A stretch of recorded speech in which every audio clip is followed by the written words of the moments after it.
All right. Greetings, house scholars, and welcome back to another powerhouse conversation on the For Health Scholars channel. If this is your first time meeting me, welcome. Hello. It is such a pleasure to have you here. My name is Dr. Arobusa, and on this channel, I show current and aspiring healthcare professionals how to one, quickly and successfully earn their degrees, and two, how to start, build, and enjoy profitable careers within the business side of the healthcare industry. So, if this sounds like a mission that you can align with, then I highly encourage you to join our community. I promise once you join, you will leave better than when you came when it comes to all things about the business of healthcare. Now, tonight I am very live and it marks day 10 of a series that I'm calling Careermas. And so, if you're watching live, please feel free to shout yourself out, shout me out, because we are here on a Saturday, but the work must get done. Let me know where you're tuning in from. And if you have any questions, please feel free to drop it in the comment section. I will have a Q&A part of tonight's conversation in which I will post up your questions and provide you answers. Now, today, like I said, is day 10 of Careermas, and the job of choice is an EPIC EMR consultant. And this role is really good for individuals who are interested in electronic medical record technology, but specifically, you want to work as an EPIC consultant or with EPIC as a company. All right. And so, first things first, when we talk about EPIC and what EPIC consultants do, they really help healthcare organizations plan and implement EPIC software solutions. And so, EPIC is a EMR software, the same way that we have like clinical. Oh, sorry. So the same way we have like eClinical Works or Cerna, Epics is a EMR software and it's used widely amongst many healthcare facilities. And so do keep that in mind. Now, specifically as an Epic consultant, you're working with healthcare organizations to implement Epic solutions, and they have a series of different type of products that they offer at Epic. So it is an EMR company, and depending on the needs of your organization as it relates to health information technology, how to manage patient care information, how to document patient care information, Epic products can help you with that. And so, as an Epic consultant, you often have to be certified in Epic systems. And in tonight's conversation, I will be talking about the different certifications you can acquire by Epic. So, just stay tuned, rock with me tonight. I do see people are coming in. So, let me take a moment to shout y'all out. I don't know why I keep hitting that button, but sorry, I'm very live. All right. So, let me shout you out. So, we have Miss Jen Mocha TV. Hi, Jen. It is such a pleasure to have you here. You says thank you for the informative videos, or you're welcome. I'm happy they are helpful to you. Thank you for tuning in. We also have Alexis Brown. She says, hi, I'm currently working on my associates in health information management and plan to get my bachelor's in health information management after. I'm really interested in working in Epic. Is there any way to work around company sponsorship? So I'll talk about that a little more in the Q&A section, but thank you, Alexis, for joining. I'm going to answer your questions when I get to the Q&A part.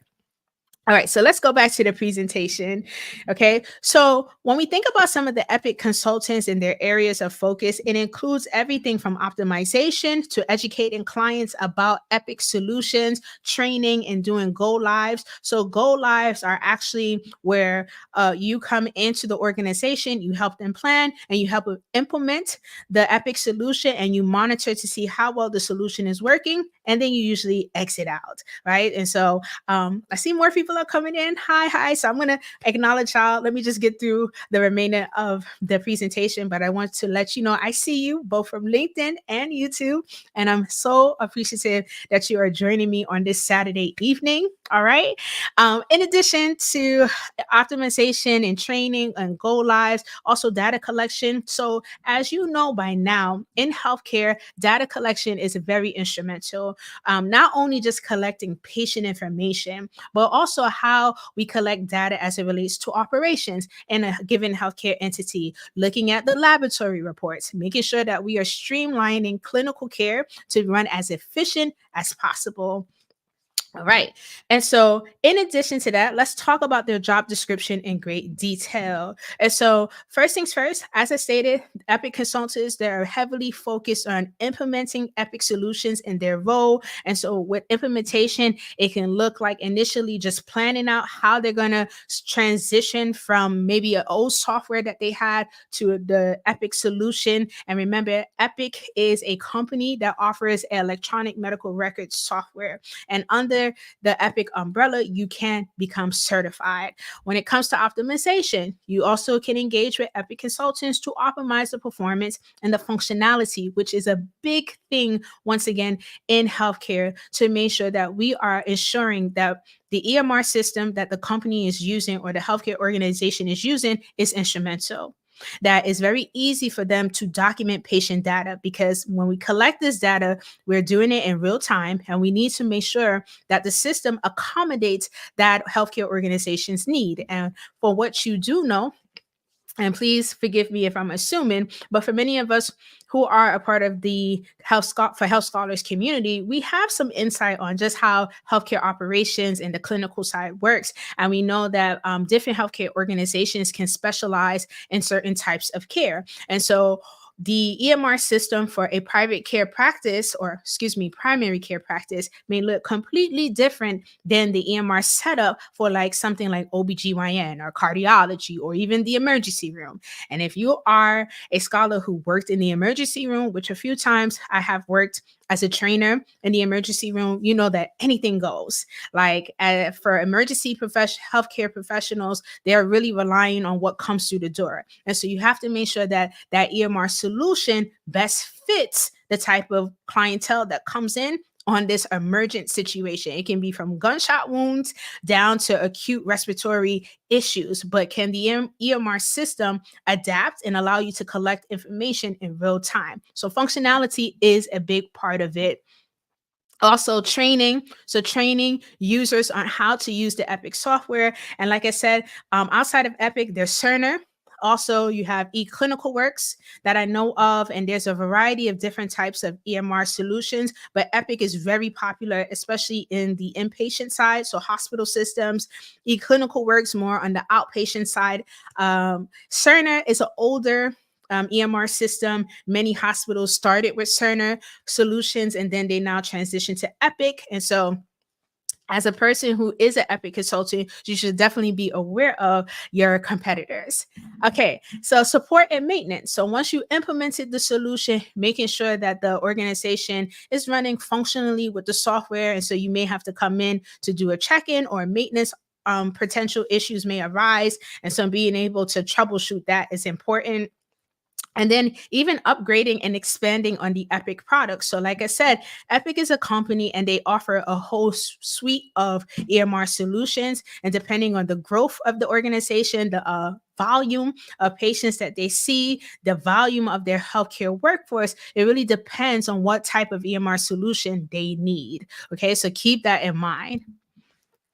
Now, when it comes to education, what type of educational requirements should you meet as an Epic consultant? So, at minimum, you should have a bachelor's degree, and the field it varies. But I will say if you have like a HIM degree, so health information management degree, this is more up your alley, or a health informatics degree is more up your alley. Computer science is another degree that can be instrumental to you as an Epic consultant. Healthcare administration, management, public health, mm, not so much. But like I said, you can get certifications to help you. And so I was very well versed in eClinicalWorks, Cerner, and Epic, because when I worked in the field as a office manager, as a assistant administrator, I took it upon myself to learn all of these different type of solutions, because sometimes we didn't have a tech team. So I had to learn how to troubleshoot so we're not backing up the waiting room with patients who are waiting. And so as a result of that, that allowed me to really learn how to use these systems inside and out. When I was working at a long-term care facility, I wind up helping the organization adopt an EMR system that were better suited for them. So let me tell you something. As a healthcare professional, once you have the opportunity to work in a healthcare entity, make it your business to really maximize your potential, to show people your value. And that is what really took me far in my career. It's because I took the time to learn everything, even down to the EMR technology, that people will call me like, hey, we're having a shutdown here. Can you help us? And I just, with my mind and what I know, and to the most that I know, because I couldn't do everything, I was really able to serve as an asset to the companies that I worked in. So, just a little bit of advice to help you out. Okay. And so, like I said, in addition to your bachelor's degree, certifications for EPIC consultants is instrumental. And when I say certifications, EPIC certifications. Now, as a healthcare professional, oftentimes you can't get a EPIC certification unless you're working with a healthcare entity. So, EPIC is not something that everybody can do. All right. So keep that in mind. Usually, in order to get an EPIC certification, is because you work with a healthcare organization that has EPIC, and now they make these certifications available to you. Also, you can get hired directly through EPIC to be able to acquire the certifications as well. And so once you met that criteria, here are some of the certifications that you can earn. So they have the EPIC certification in a specific module. Like I said, for many healthcare entities, they have their different specialty departments, and EPIC offers a variety of solutions that can help with that specialty. So there's not a one system fit all type of approach here. If you are working in a cardiology practice, you definitely have to have your EPIC system designed in a way, and this is where health informatics professionals come in, because they're not only just troubleshooting tech issues, but they're looking at the design of the EMR system and seeing if it's functional for the kind of work and patients that your organization serves. Also, you have the EPIC Systems Administrator certification. So, this is a certification that will allow you to get promoted up from just being a consultant to being an EPIC administrator. So, keep that in mind. You have the EPIC Project Management certification. So, if you want to do project management and also work with EPIC EMR solutions, this may be perfect for you. And the certification includes a lot of project management principles and methodologies, in addition to knowing their software. Then you have the EPIC Analytics certifications. Okay, so data collection and analyzing data is instrumental. Then you can get the certification for training. So maybe you just like going to different clients and showing them how to use the EPIC software so you can become certified as a trainer. Now, when it comes to just how you can find a job like an Epic consultant, they do have alternative job titles. And so everything from an Epic analyst to Epic project manager, system administrator, Epic trainer, you can be an Epic ambulatory care consultant. So all that you focus on is ambulatory care type of products. You can be an Epic inpatient consultant. So once again, your specialty and expertise with that title is that you're focused on delivering Epic solutions in the inpatient side. You have the Beaker analyst with Epic, and then Epic optimization specialist as well. Now, my favorite part of this kind of series is when I get a chance to tell you how much you can earn with these different type of organizations, because earning potential is key, right? Nobody works for free. All right. So when it comes to Epic Consultant, what is their average salary? So across the US, I've seen they're getting paid about $90,000 to $130,000 plus. So this is a high income earning position. The starting salary I saw was about 60,000 to 80,000 per year. So if you're just getting started, if you have some experience, maybe a certification or two, you can get to about 80,000 to $120,000 per year or higher. And if you have a couple of certifications plus the experience, you can really be in the high six figures. All right. So once again, as I've been saying, with when it comes to salaries, it's more than just what the job says they offer. How do you negotiate? Your expertise, your education, your experience, all of that plays a role.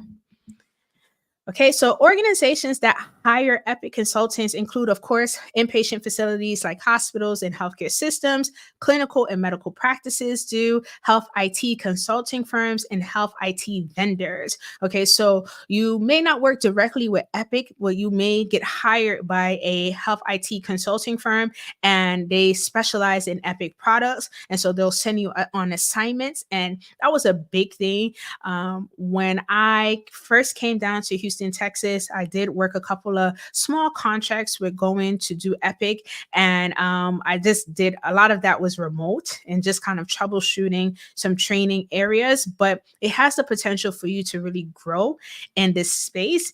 Research institutions can hire you, insurance companies can hire you, and then, of course, Epic Community Connect programs. And so, what this means is that organizations that offer Epic products, they have a Community Connect program, and so you can be hired by them to be their like resident Epic specialists. And so the $1 million question is becoming an Epic consultant right for you?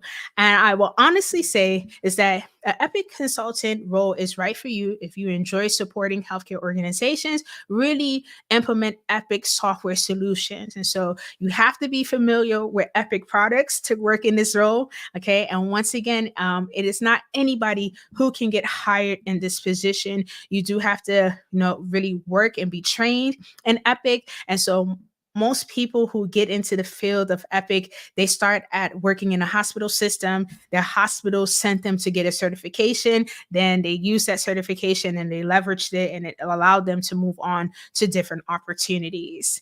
So that is all that I have for the presentation, but I see there's a lot of comments. I want to thank you all for joining me live. So let me pull up some of the questions that I see here in the queue. Okay. Let me go from the very top. Okay, we have a lot. So I'm going to go back to Alexis because she had her question first. She says, am I really interested in working in Epic? Is there any way to work around company sponsorship? So like I said, she's referring to that for many people to get hired in Epic, you have to really be sponsored by the healthcare entity. And for the most part, there's some opportunities to get around it with it, but they still require you to have had some exposure to Epic products first. And so this is an industry where you definitely need to be in a role where you've been using Epic products, whether you are on the clinical side or even the administration side, you became interested in health information technology. You may have worked with the IT team like how I did to now be able to troubleshoot and to train. And now that piques your interest and you leverage that company's sponsorship review to really now become a consultant in the field. So I hope that answers your question, Alexis. So most of the time you do need company sponsorship, but when there's a will, there's a way. And there are some opportunities to get around that. You usually are maybe consulting with an IT firm. You may know something like Cerner. So like I said, Cerner is an older EMR system. And with Cerner, you now help with the transition. So you are familiar with EMR products, but you want to learn Epic. So they may hire you and train you to do that. Okay. Next question. This is from Shanta. Hi, Shanta Moore Wellness. Hi, Shanta. Thank you for joining. She says, hi, I'm working on my CHR certification exam. Okay, Shanta. Well, that's amazing. And I'm wishing you all the best. Okay. I hope you pass it and it goes very well for you. Okay. We have Dr. Zaid George. Hi, thank you for tuning in from LinkedIn. It's a pleasure to have you here.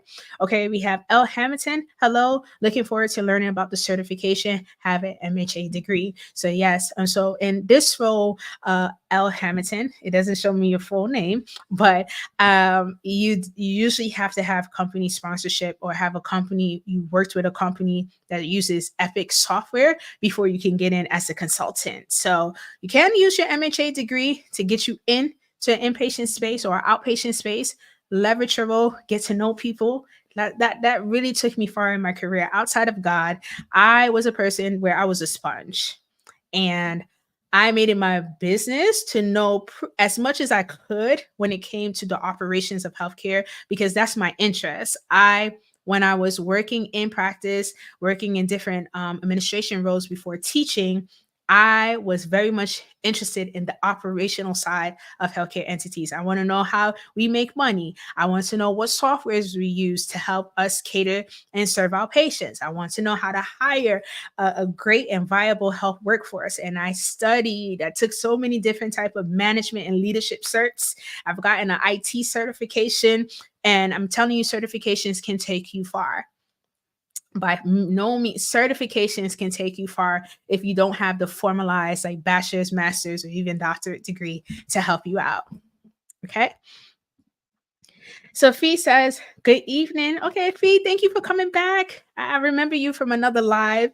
She says, thank you for your vids. You're welcome. I have an interview for a health informatics specialist at the first of the year, and it will be on the EPIC team. That's awesome, Fee. And I am wishing you all the best. You're going to rock out that interview now because you especially are for Health Scholars community member.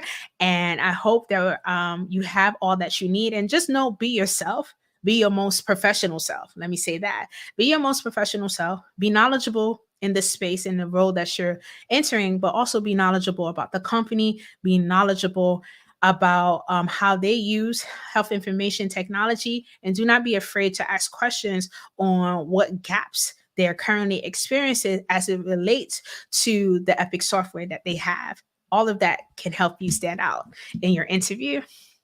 Okay, let me go to Telly Masavi. I hope I said that correct. Coming in from LinkedIn. He says, hi, Dr. Owie. Hope all is well. As always, your videos are always very informative. Thanks. You're welcome, Telly. Thank you for joining. It is a pleasure to have you here. Okay. All right, Fee says, I have an associate's degree in healthcare management, and I'm currently working on my bachelor's degree in health informatics. So networking is very important because I don't have my bachelor's degree. Absolutely. Even if you have the bachelor's degree, even at the doctoral level, I have a doctorate, but I still need to network and get people eyes and attentions on for Health Scholars and all of the work we're doing here. As a professional, when I'm even just as a professor, networking is very much a part of a lot of what I do. And I will tell you, it is through people that can help you really move far and progress really well in your career. When you have people who champion you, when you have people who support you, when people can attest to your work ethic and your value, where you have people who give you a chance. Okay, that's another thing. I had a lot of people in my career thus far who has given me a chance. I became a professor is because one of the vice presidents gave me a chance. And so that is something that I pray for our community members, that those who are actively seeking for work, that you come in contact with the decision makers who are going to give you a chance. You may not have the 15 years of experience, or you may have the 15 plus years of experience, but are they willing to give you a chance? So if you didn't know about that, add that to your prayer point, that you have the favor among the decision makers that are willing to give you a chance. Okay, Fee says, been a phlebotomist for 14 years. Okay. Let me go down the list. All right. I'm just taking them as they pop up. Shanta says, how can I get hospitals and clinics to sponsor me for EPIC certification? The quickest answer is that you have to work for them. They're not sponsoring anybody that don't work in their organization. They're not just handing out EPIC certifications. You have to work for them. You have to give them a commitment that even after you get that certification, you may have to stay on for a year or two without paying them back for the certification. Because once you have the certification, you really can go out and work on your own in the EPIC space. But for many hospitals and clinics, if they sponsor you, they expect you to give them a return on their investment. So you may have to work about 1 to 2 years with them before you can leave, but you will forever have the certification. So I hope that answers your question, Shanta. Okay. All right. We have a lot of people in the queue, so just bear with me. And if you're tuning in, I am very much live. Thank you for joining me on this Saturday evening. I'm going through the Q&A section, but if you want to catch the presentation, just once this is published and the live is processed, you can watch it again, the replay again. All right. Shanta says, or Fee, excuse me, says, Shanta, most hospitals will sponsor and ask them during the interview. It's a requirement at my hospital. They will send us to Wisconsin to the EPIC campus. Yes, that's true. So the EPIC campus is located in Madison, Wisconsin. You can work directly for EPIC. All right. And they have different type of training programs and different types of roles that they can hire you in, but they do require you to go to Wisconsin and be on their EPIC campus. Okay. And depending on if you get that opportunity or not, it may work best for you. Another way, and probably the more advantageous way, is to be in a hospital system, have them sponsor you. It's in your home state, or if they're working remote, leverage that role to the best of your ability, get your cert, and have it for a lifetime. And of course, you probably will have to do some continuing education to keep your certification active, but at least you have your foot in the door. Okay, let's see. Okay, I'm still going down the queue, so bear with me. Okay, Shanta and I love to see that Shanta and Fee are having a conversation in the comment section, and I encourage you all to do that. You never know who is tuning in into the community. You never know who's watching, and so your comment can be seen by somebody who is a decision maker or knows a decision maker that can help you. So definitely communicate. This is a community. It's not Dr. Owi's show. It is a community that I am providing for you all. So I love that. All right, let me scroll down a little bit. Okay, from Ed.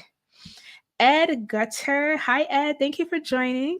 It's a pleasure. I don't think I've seen you before on our live. So it's nice meeting you. You says, yes, I have an MHA and 4 years experience in patient access, etc. And no one wants to give at least one chance. I thought about switching careers. I'm getting impatient. Yeah, Ed. I feel you. I definitely feel you, and I definitely understand. I've never seen it like this before. So I can't tell you, like, oh, give you false hope. That's not my philosophy. But I will tell you, you just have to be patient and stay the course. If this is where you feel like you really want to be, then it takes a little patience and really stepping outside of the box. Talking to all types of people. You may even have to get your foot in the door another way, but long as it's ethical, let me say that. But it really requires you to have patience. Even before the pandemic, I have to be careful how I say that on YouTube, but even before, what happened 3 years ago, really to be like in the top tier positions in healthcare management, you really had to start at an entry level. You really had to get your foot in the door. Once you got your foot in the door, gain your experience, network within, then start getting promoted up before you start getting those senior management roles. Now, in my case, it wasn't that. That's why I'm saying God's grace is everything, because I started my very, very first job was being an office manager, and I took that and I ran with it. When I say I ran with it, I'm thankful for someone giving me a chance, and I ran with it, and I was the best that I could possibly be. Not to say I didn't make mistakes in my journey, but one thing that I always pride myself on is that I left a good experience at every job that I worked at, and that there was no job that was just like, oh, she didn't do a good job.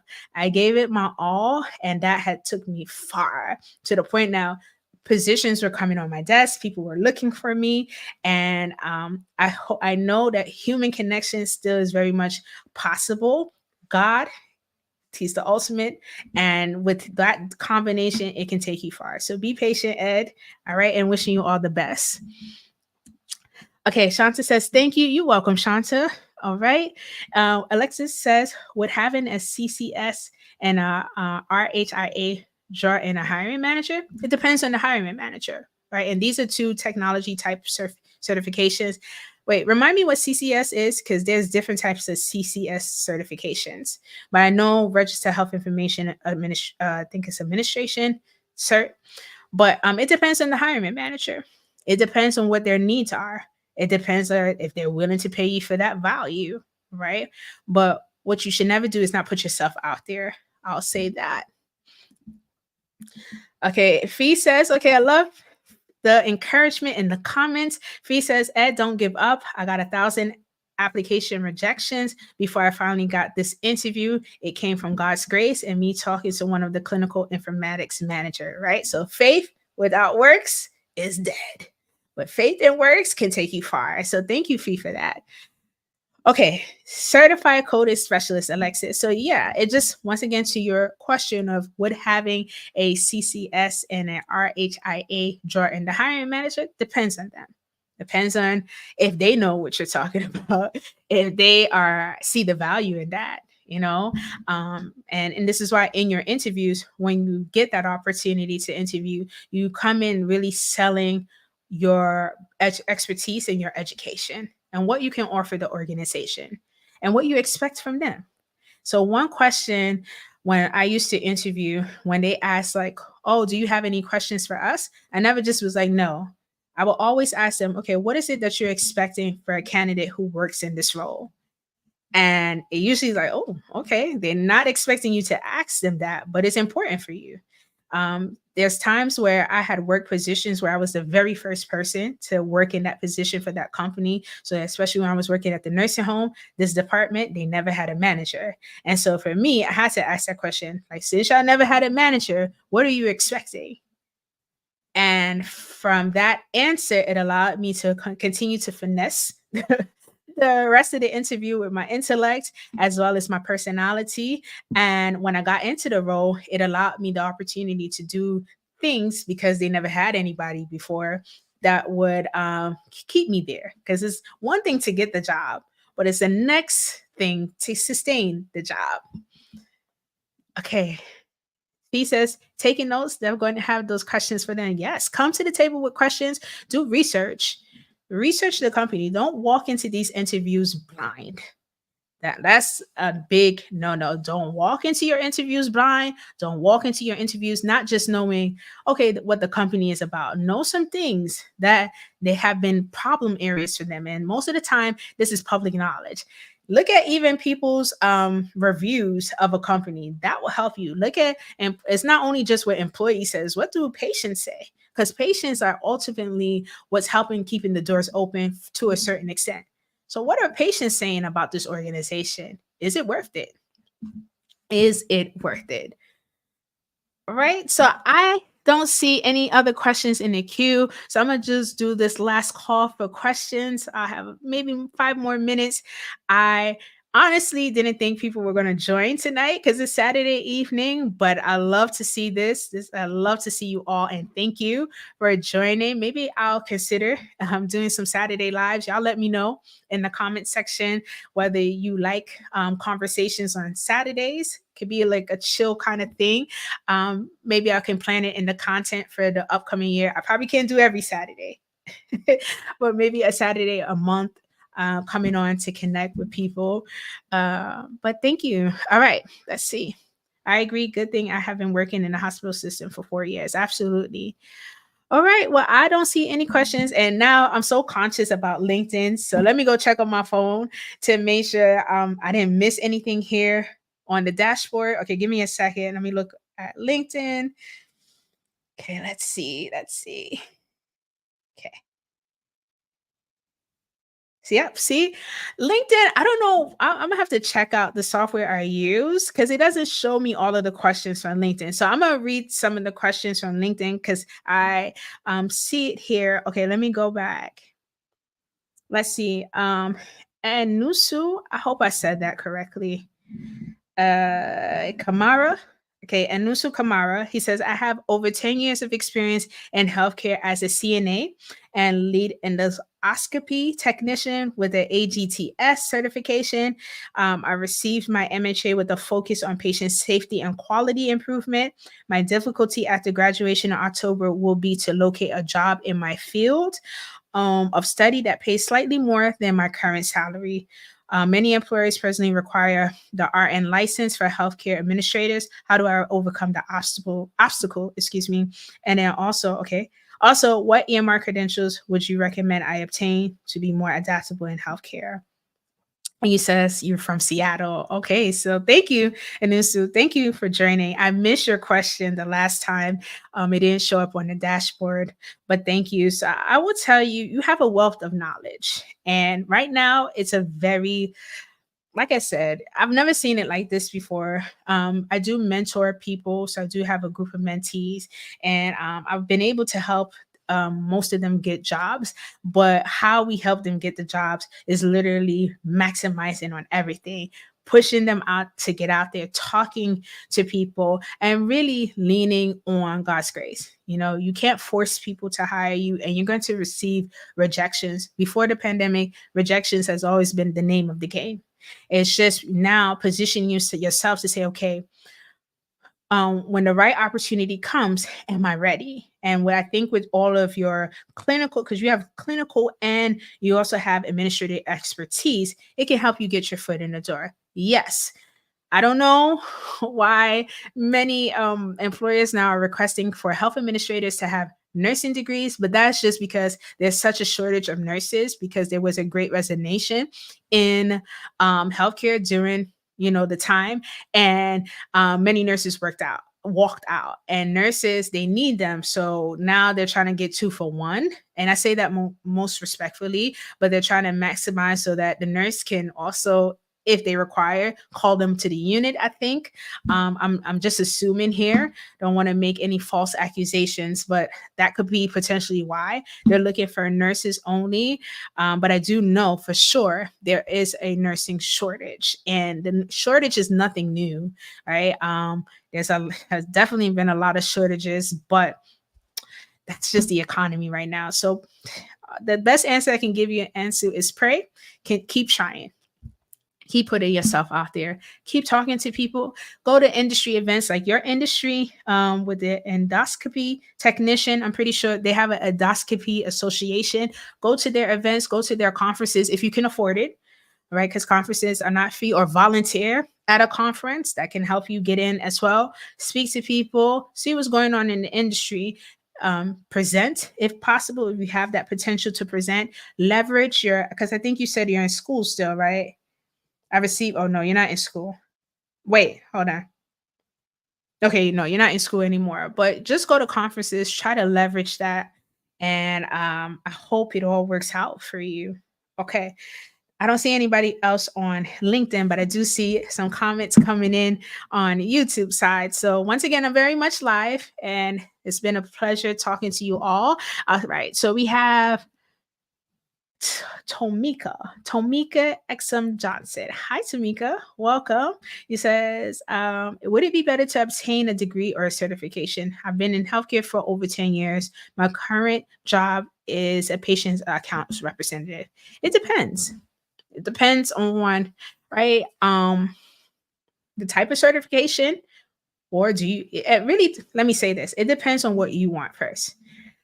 I would never tell you to make a decision based on what an organization wants from you, because the organization can come and go, right? But what is going to make you feel fulfilled in your career? Is a degree going to make you feel fulfilled, or you're just okay with getting a certification? There are both two options to acquire education, but what is going to make you feel fulfilled? Once you answer that question, now look in your organization. You're currently working as a patient's accounts representative. What area would you like to go to next? Is there room for promotion in your organization? And if there are, can a certification, which you usually can get those faster than a degree, which certification may be right for you? So there are a lot of financial type of certifications that you can do. There's patient accounts. There's like several financial ones. So look at the Healthcare Financial Association.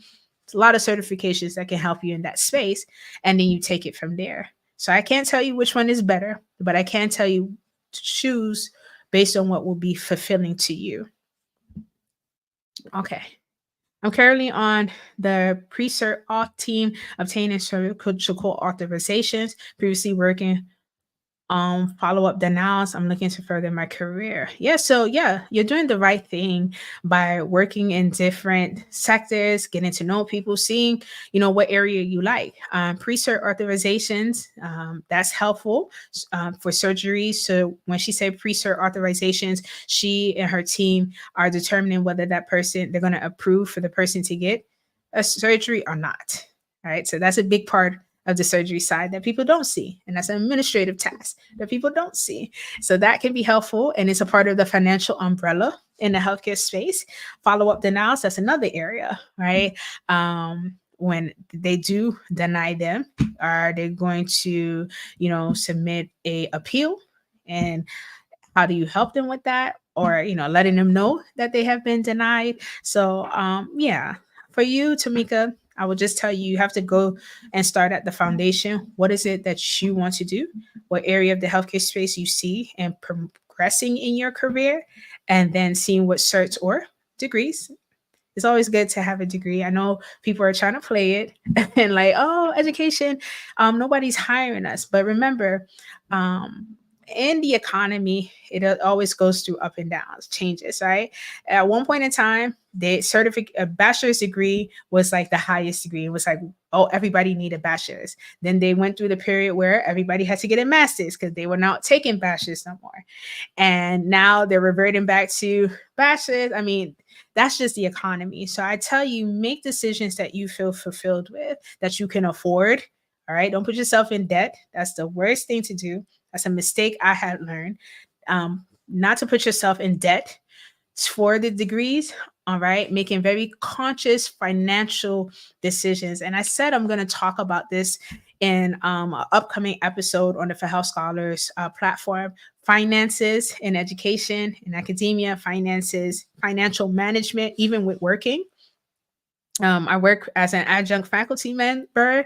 And so if you have to be really good with your finances to survive and work in that role, you have to, even health entrepreneurship, I'm really going to expound so that you see a comprehensive overview of where you can go as a healthcare professional.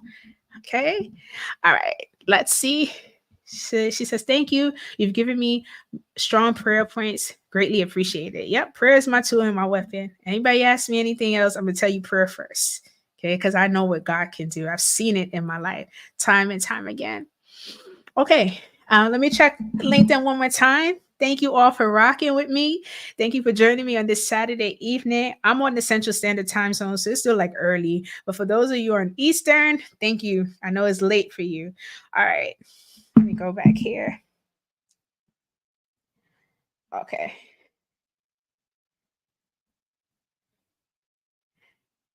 Okay, I don't see any questions on LinkedIn. I don't see anything over here on the queue. And so, on that note, once again, thank you all for tuning in to day 10 of Careermas. I'll be back on Monday. I know I was supposed to post yesterday, but I had to end the semester. But we'll be back to the regularly scheduled program. That will be the final week of Careermas. It's going by so fast. All right. And so, I'll be back with the regular schedule on Monday. But until then, have an amazing rest of your weekend. There's another question that has come up. Can you do a video in the future on becoming a TA or a professor? So I actually have a video on what it takes to become a healthcare administration professor. It came actually from last year's Careermas. So if you want to go and look at the playlist that says Careermas, I think review of healthcare jobs, look at that. But if y'all give me like different types of professor positions, I can. Teaching assistant, that's a good idea.